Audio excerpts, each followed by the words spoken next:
Assalamualaikum warahmatullahi wabarakatuh. Alhamdulillah wassalatu wassalamu ala Rasulillah. Saudaraku seiman, terus saja terulang permasalahan kaum muslimin yang sama di setiap akhir tahun Masehi atau Miladi, yaitu mereka ramai-ramai merayakan tahun baru Masehi. Dan ini saudaraku seiman adalah sesuatu yang disayangkan sekali, dan harusnya setiap dai, ulama tidak pernah berhenti untuk menjelaskan ini kepada kaum muslimin.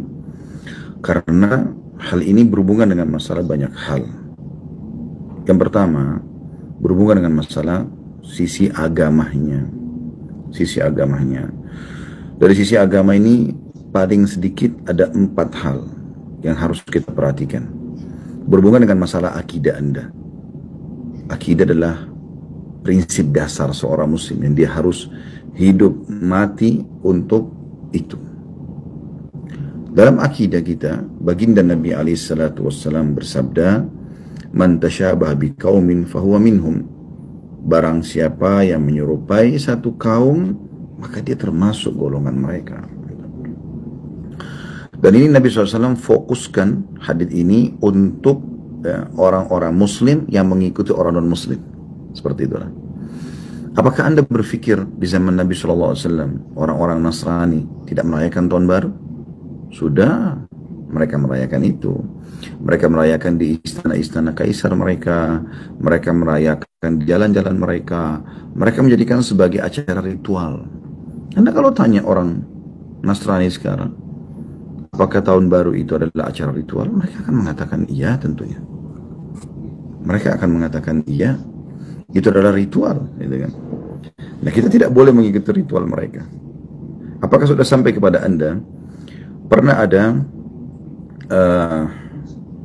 orang Mekah, kafir Mekah, datang bernegosiasi dengan Nabi SAW, lalu berkata, "Wahai Muhammad, kita bagi 2 aja Mekah nih. Setengah buat kamu, sehari buat kamu, sehari buat kami." Maksudnya ayo deh, kita toleransi lah, gitu kan?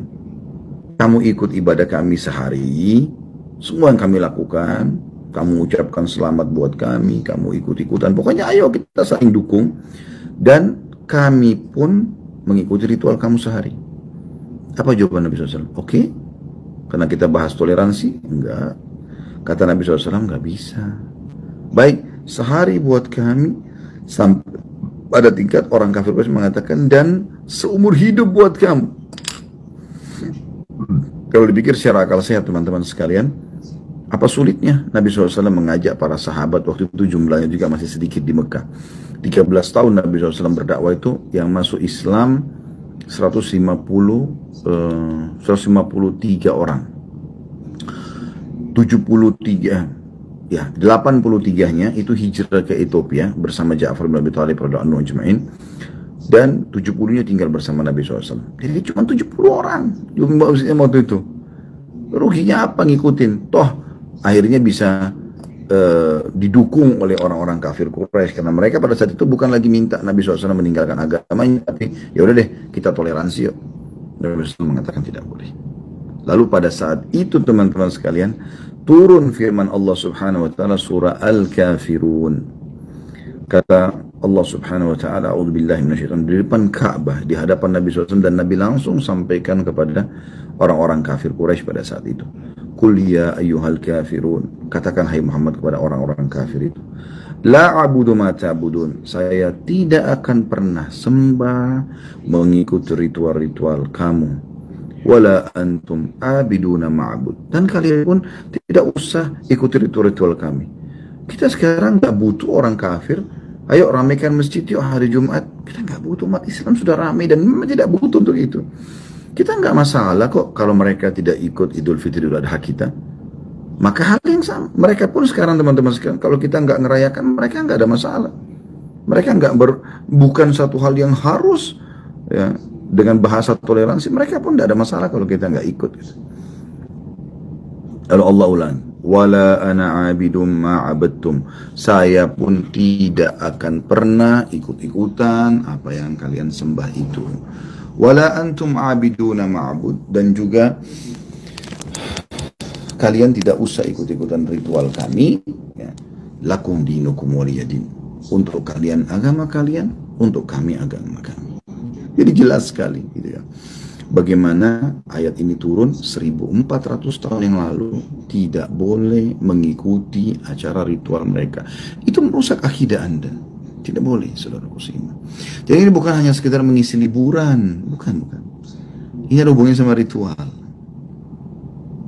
Dari sisi yang lain adalah fikihnya. Anda mubazir, buang waktu kosong, semalaman begadang. Anda juga buang uang bensin ya, di jalan. Mubazir. Dan Allah subhanahu wa ta'ala membahasakan dalam Al-Quran, A'udzubillahi minasyaitonir rajim, innal mubadzirina kanu ikhwana syayatin wa kana syaitanu rabbi kafura. Sesungguhnya orang mubadzir adalah saudaranya syaitan. Syaitan musuh Allah dan akan musuh orang-orang beriman dan akan masuk ke dalam neraka. Allah mengatakan, sesungguhnya orang-orang yang mubadzir itu membuang-buang hartanya bukan pada tempatnya atau pada kemaksiatan, gitu kan? Maka saudara syaitan, dan syaitan kufur kepada Tuhannya.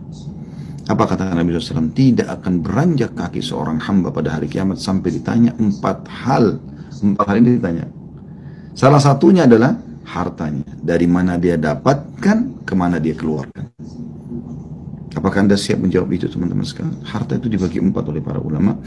Yang paling pertama, yang paling berkah dan paling baik. Dan saya berharap semoga Allah SWT catatkan itu, dan teman-teman semua yang mengikuti acara kita ini, seluruh muslimin pun tidak terkecuali, kita berharap mendapatkan sumber halal dikeluarkan pada yang halal. Misal, hasil gaji, bisnis, halal semuanya, kita keluarkan untuk pembangunan masjid, rumah anak yatim, bakti sama orang tua. Kita lakukan semua itu.